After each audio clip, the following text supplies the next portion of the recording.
This is Cerebral Cinema. Movies of the mind. Who knows what evil lurks in the hearts of men? The shadow knows.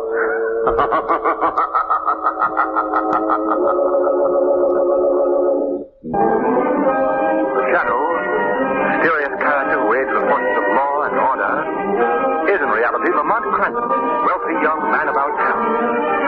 As the shadow, Cranston is gifted with hypnotic power to cloud men's minds so that they cannot see him. Cranston's friend and companion, the lovely Margot Lane, is the only person who knows to whom the voice of the invisible shadow belongs.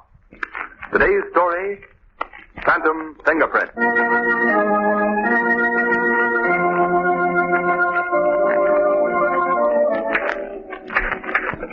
But you must understand, Lord Hawley, I am a woman. No. And let's see, I am a lady. No.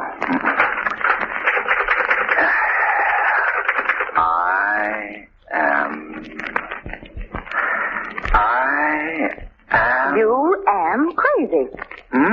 Did you say something, Margot? Oh, Lamont, you're marvelous. Well, what do you mean? You've been sitting at that typewriter for the past 3 hours, mumbling, I am a lady. I am a woman. Well, so you just don't understand how an author must search for the right word. Search? There was a manhunt. Well, now tell me, do you think she should say, I am a woman, or I am a lady? Well, it depends on what she is. Well, she's both. Why don't you play safe and just call her a female? Oh, now there you go again. Now, how do you think it would sound for her to stand up and say, I am a female? Well, I was only trying to help. Oh. Say, haven't you a date with Commissioner Weston to take him to your rehearsal tonight? Oh, that's so. I did want to rewrite this scene and take along with me, though. Well, then call her a woman and let's go with that. A woman isn't bad. It's very good. Yes. I am a woman. Say, that is good. I am a woman. Sheer genius. I am a woman. Now, come on, let's get down to police headquarters.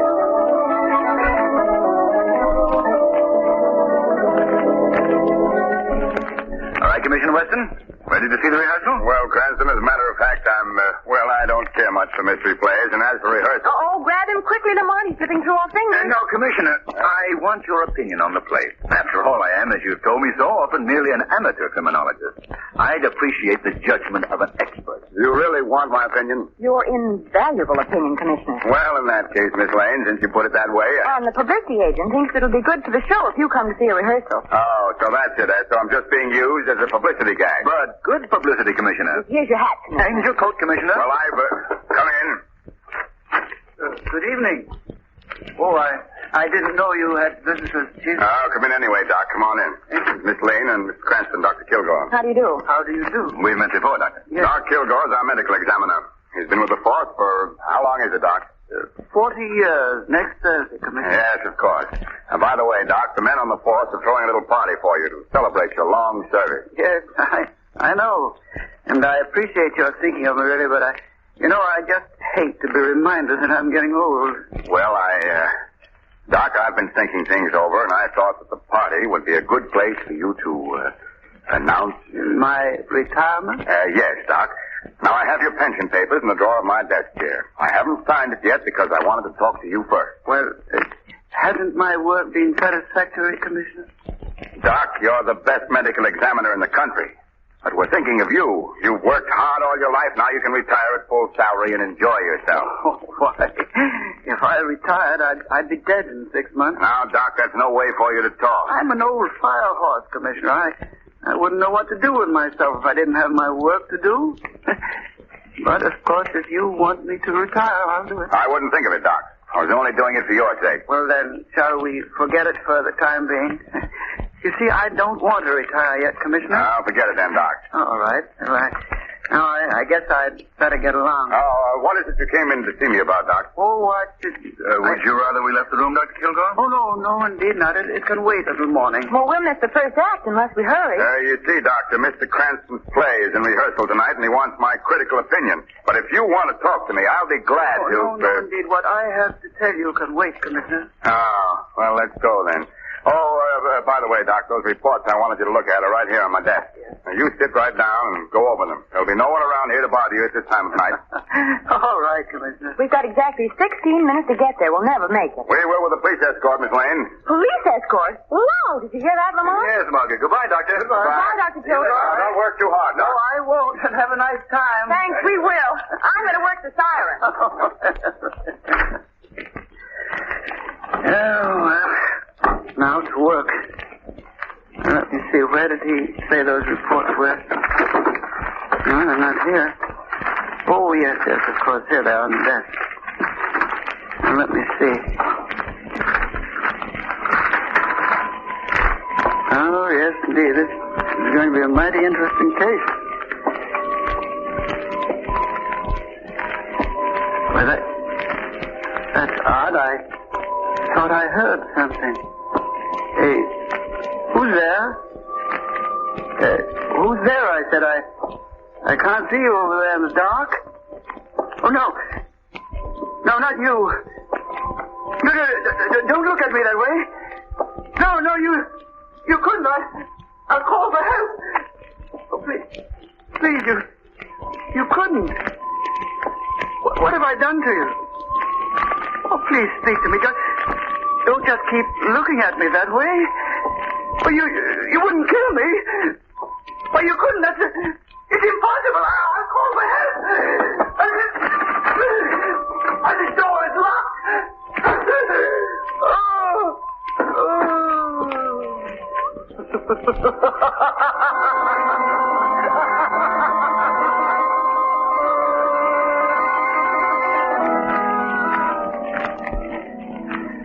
Well, Commissioner Weston, what's your opinion? I think you've got a mighty nice theater here. A mighty nice theater? I think Lamont's more interested in your opinion of his play, Commissioner. Well, of course. Oh, that. Well, now look, Cranston, your villain is supposed to be a master criminal. Yes? Makes a foolish blunder, for one thing. Well, then, you don't think a master criminal would leave his fingerprints around, even by accident? Emphatically, no. Well, I don't see why. You're being paged, Commissioner. Yes, one of my men from headquarters. Guy, what are you doing here, Giles? Well, Dr. Giles, hello. Chief, I've got bad news for you. Doc Kilgore is dead. Dead? What? Why, we just left him 2 hours ago in my office. He's been murdered.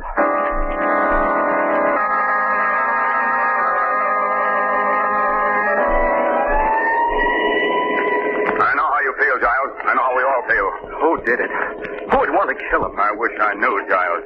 Step on it, Murphy. Yes, sir. Dr. Giles, you were Dr. Kilgore's assistant, weren't you? Oh, he was more than just my superior. He was the best friend I ever had. He put me through medical school, got me the job as his assistant.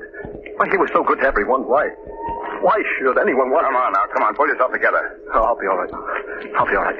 Have you had a chance to examine the body? Yes, I have. What did you find? Doc had been stabbed at the base of the skull with a sharp instrument. Yeah.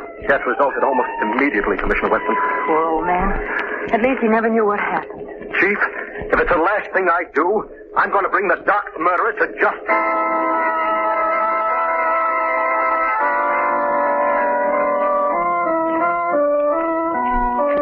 Who did you say was with you when you discovered Doc Kilgore's body, Molly? No one, sir. What time was it? You've asked him that question at least 4 times, Mr. Weston. And you've interrupted this investigation at least 50. Oh, Commissioner, you're exaggerating. I haven't said more than a dozen words in the last 2 hours. Please, Miss Lane. All right, but I just wanted to be helpful. What time was it when you discovered the body, Molly? About 11 or just before 11. You were off duty at 8 o'clock. What were you doing at the office at that hour? Is this the 3rd degree, Commissioner? No, this is not the 3rd degree. We don't use the 3rd degree. We don't believe in 3rd degree methods. Well, you don't have to shout at me, and you needn't leave your office. I'm not leaving my office, but you are. What? Giles, where's Cranston? He's out here examining the body. He is he? Well, ask him to come in here immediately. Speaking about me, Commissioner? Now, look, Cranston, I don't mind you and Miss Lane being here, but she's interfering with my investigation. I am not. I was just... All right, Margot. I think it's time you went home anyway. Yeah. It's 2 o'clock in the morning, dear. No, I'm not going home. I'll wait outside for you, Lamont. And as for you, Mr. Weston, It wasn't necessary to be so rude. Good night. Rude. Now maybe I can get somewhere. Dr. Giles, tell Commissioner Weston what we've just discovered. Well, it's your idea, Mr. Cranston. You tell him. Well, all right, Commissioner. Do you need me any longer? I'd like to go home. Go ahead. But I haven't finished questioning you yet. I'll see you tomorrow morning, Molly. Yes, sir. Good night, sir. Well, what is it, Cranston? Commissioner, do you remember Killer Norvelli? Remember him? I certainly ought to. I sent him to the chair in 1931. That's right. He was a tough customer, all right. Murdered about 5 people with his knives. Commissioner, before he started on his career of crime, he was a knife thrower in vaudeville, is that right? Yes, that's right. Now, what are you driving at? And Dr. Giles tells me he performed the autopsy on him. Right, Giles? Yes, I'll never forget. It was the fall of 1931. My first big assignment after Doc Kilgore got me my job in the department. What the murderer, electrocuted 8 years ago, got to do with the death of the doctor? I don't know the answer to that, Commissioner. But there's an odd similarity in the murder technique. And as Dr. Giles pointed out, the weapon used on Dr. Kilgore left the same tri-cornered mark as found on Norvelli's victims. Yes, everything is the same. Why, if I didn't know Novelli was dead and buried, I'd say he was our man. Now, wait a minute, gentlemen. I can see exactly what you're thinking. Killer Norvelli comes back from the dead to kill a man he never had anything against. Oh, no, Cranston. All right, Commissioner. Now, what about fingerprints? As I told you before, Cranston, a smart criminal doesn't leave his prints around. Oh, but O'Reilly found a clean-cut set of prints right in the center of your desk, Chief. He's down on the files right now, checking up on them. What? On my desk? You say a complete set of prints was found? 4 fingers and a thumb, all perfect. No smudges. Perfect. Well, you're very fortunate, Weston. We'll have the murderer within an hour, Cranston. I wish you luck. Chief, I've got the murderer. Here's the rat who killed Doc Kilgore. Molly? I knew your story sounded phony. I didn't do it. Dr. Kilgore was a friend of mine. You've got to believe. Shut up. Now, what is all this, O'Reilly? Well, I was developing the photographs of the fingerprints we found in your office, Chief, when I heard a noise in Doc Kilgore's office. Yes? I rushed in and caught Moley red-handed going through the Doc's papers. This paper was in his hand when I jumped him. Let's see it. Sure, I was going through his papers. But I didn't kill Doc. I can swear it. Why, he was the best friend I ever had. This is getting to be most interesting. What does the paper say, Weston? It's a note for $850. Made out to Doc Kilgore and signed Charles Moley. Well, that doesn't mean anything. I can explain that. Yes, I'd like to have you explain this, Molly. Well, I did owe Doc $850, but I paid him back early this evening. He was busy in the lab and didn't have time to get the IOU for me. After he was dead, I realized how bad things would look for me if the note were found, so I went to his office to get it. Go on, Molly. Well, that's about all there is to tell. He lent me the money to pay off the men I'd been gambling with. I didn't want to lose my job, and I knew I would if you found out that I'd been gambling. You say you paid the money back to Dr. Kilgore? Yes, early this evening, and I swear I did. No money was found on Doc Kilgore. Now, I'll tell you what I think, Molly. You owed Doc the money and you couldn't pay him. He threatened to come to tell me about it and about your gambling. You got desperate and killed him to save yourself. I gave him the money, I tell you. I'll get you for this. Come on, get it. None of that, Giles. I know how you feel, but... Doesn't anybody believe I didn't do it? Take him away, O'Reilly. All right, Chief, come on. Give him a hand, Giles. All right, Chief. Well, there you are, Cranston. You're convinced you have Doc Kilgore's murderer? Absolutely. Motive and all. I don't think you have, Commissioner. There are too many loose ends. What about the fingerprints in the center of your desk? Why was the knife thrown instead How do you know it was thrown?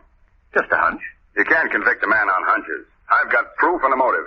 What happened to the money? There never was any. That was part of Moley's phony story. Oh, I see. You know, Commissioner, those fingerprints intrigue me. Well, go to work, Sherlock Holmes. Oh, for me, I'm going home and get some much-needed sleep. Come in. I'm sorry to bother you, Chief, but is O'Reilly here? No, he's busy. What did you want? Well, it's about the prints, Chief. The ones we found on your desk. What about them? Well, I've checked them, and I've rechecked them. And they don't make sense. What are you talking about? Fingerprints we found on your desk, Chief, belong to Killer Norvelli. But he's been dead since 1931.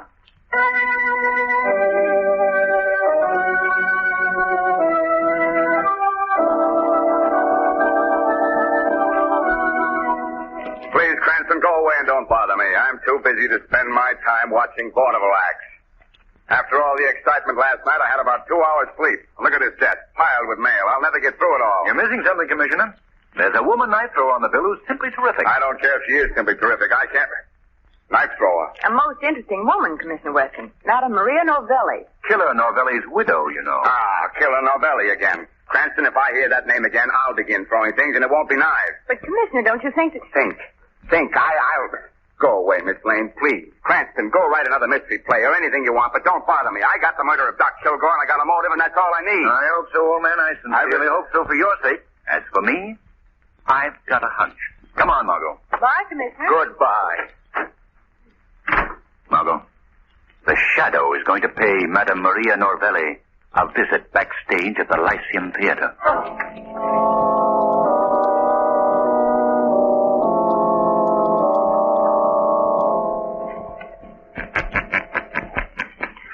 Maria Novelli. What? Who is there? I can see no one. It is I, the Shadow. You cannot see me, but I can see you. And you must answer my questions. Who are you? What do you want here in Maria Novelli's dressing room? Who murdered Doc Kilgore, Madame Novelli? I don't know what you mean. Is it Killer Novelli? Novelli? No. No, it could not be. He is dead. Novelli was your husband? Yes, but he is dead. Dead, I tell you. That is the truth? That is the truth. He was evil. He killed with the knives, the beautiful knives. I teach him the great art to throw the knives, and he used it to kill. Who else have you taught to throw the knives? Many. But there was one last year I taught him. He was very good. He learned quick. He learned as good as Novelli. I want him to join the act with me, but Go on. Go on. He say no. He say he got other reasons, other uses for the knives. He is evil too, like Novelli. You aren't lying to me? No, it is true. Everything is true. What is this man's name? His name? Oh, no. That I cannot say. He make me promise not to tell. He say I kill you if you tell. You must tell me his name if I'm to help you. Oh, please. Please do not have that. Quickly, Madame Novelli, his name. All right. I will tell. His name is... Madame Novelli. She's dead.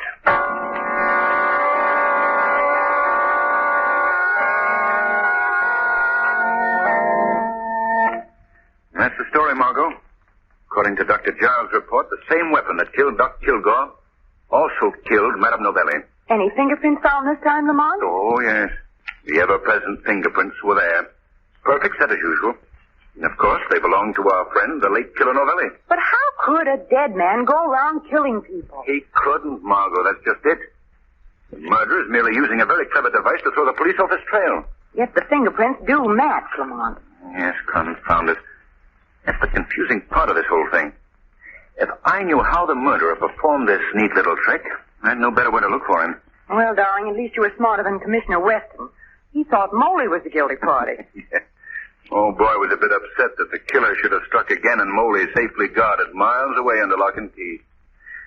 Still, I can't be too hard on Weston. My record hasn't been too good on this case either. Well, I know maybe Killer Novelli is alive. Maybe he's the man we're after all. Oh, I know that mood of yours when I hear it. Come on, Chief.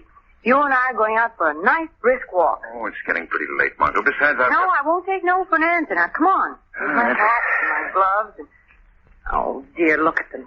Just look at them. Look at what? Oh, the gloves. Oh, what's the matter with them? Well, they're ruined, that's all. Ruined. I just got them back from the cleaners, and they washed them instead of dry cleaning them. Now, look. Yeah. They've ripped. Of course they've ripped. All the oil's been washed out of the leather. If they had any sense, Hey, they'd wait a minute, know. Margot. Oil, leather, preserved. Margot, if the oil was still in the leather, the preserving oil, they'd still be good. The gloves, I mean. Lamont, sometimes That's I it, think... Margot. Of course that's it. You've just given me the one link I need to solve the case. But how? I don't understand what Remember I told you if I knew how the murderer performed his trick, I'd know where to look for him?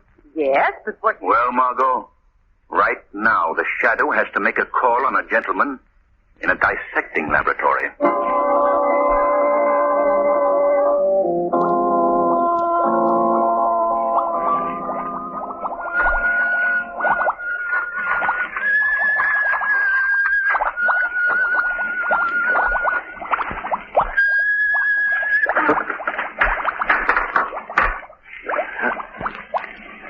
There. Who's there? Answer me or I'll... It's the Shadow, Dr. Giles. The Shadow? So sorry to interrupt your labors, but I must ask you to give me a very unusual pair of gloves you possess. What? Where are you? I can't see you. No. Unfortunately, you can't see the Shadow. I asked you for the gloves. No. What do you mean? You can't know anything about me. I know this, Giles. That only you and Dr. Kilgore would have been able to get the fingerprints of Killer Novelli after he was electrocuted. And with Dr. Kilgore dead, it was pretty obvious who the murderer was. You know a little too much, Shadow. I have a knife in my hand. I can't see it, but I can hear you. Why don't you throw your knives? Yes, Shadow.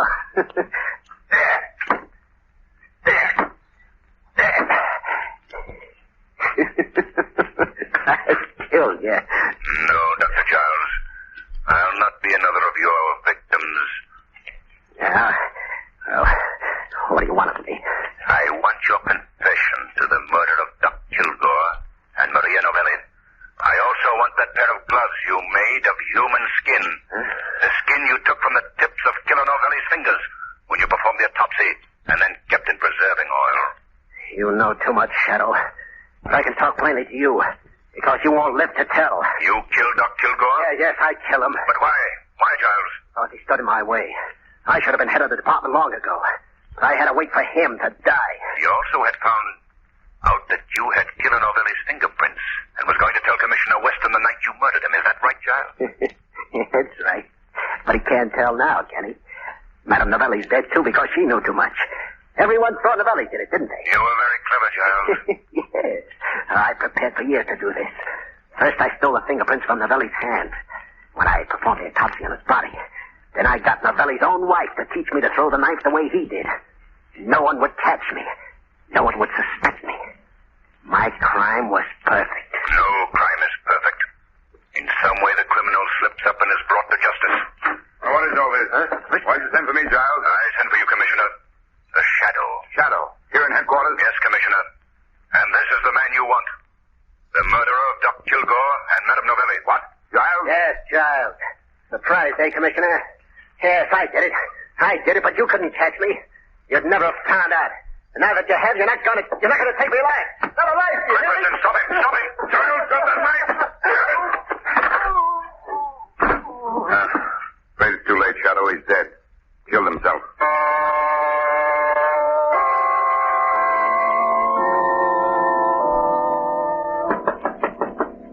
Come in.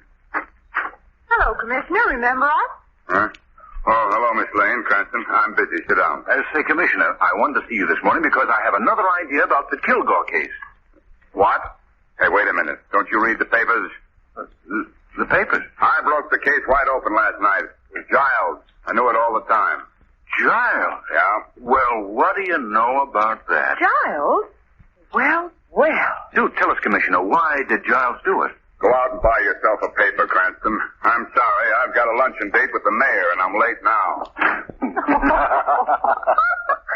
You know, Commissioner Weston will actually get to hate you if you tease him too much. Did you notice, Margot? He didn't give the Shadow any credit for the solution of the crime whatsoever. I broke the case last night, Cranston. Oh, but Lamont, that was a horrible case. How could Giles kill a man who was his best friend, who helped him through school, got him his job here? How could he? Well, Margot, Giles was obviously suffering from a persecution complex. He imagined the world was against him. He thought his friends were his enemies. His twisted brain was a brilliant one. He was devilishly clever, but he paid for his crimes as all criminals do, eventually. Say, that isn't bad. What? That line. I can use that in my second act. You mean just before the heroine says, I am a woman? Yes. No. Oh, Margot. The weed of crime bears tough fruit. Crime does not pay. The Shadow knows.